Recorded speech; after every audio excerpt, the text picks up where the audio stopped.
Hey, it's Dr. Deal with 5 reasons why some days it feels like you should just go back home and start over tomorrow. Have you ever had those days where it's just as soon as you get out the bed and it just seems like this is not the day.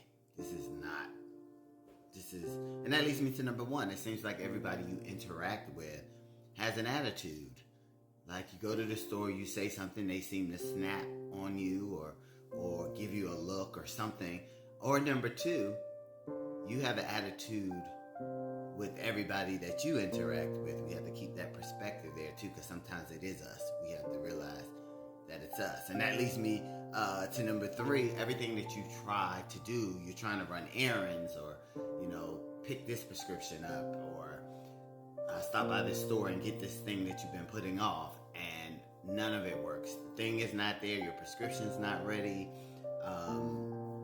There's a line and you're just so frustrated. And that leads me to number four, is that everything frustrates you. When you interact with people, when you're trying to run errands, and it could be a little thing and it just frustrates you. And that leads me to number five, is that you just seem out of focus.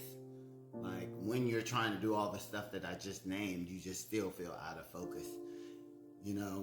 Those are hard days. It's like, you almost ask yourself, what did I do wrong? Why does this day feel like that?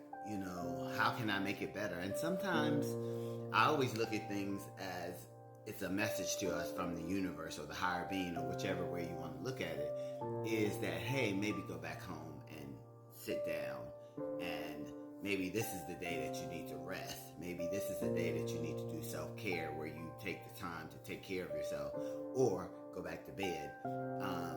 Because sometimes it is us, and everybody experiences this. If you're a human being, everybody experiences this. So remember, self-care is the way to healing yourself. Even in the days when it feels like you got up on the wrong side of the bed, it's the statement that everybody makes. All right, self-care, self-care, self-care. Enjoy the rest of your weekend.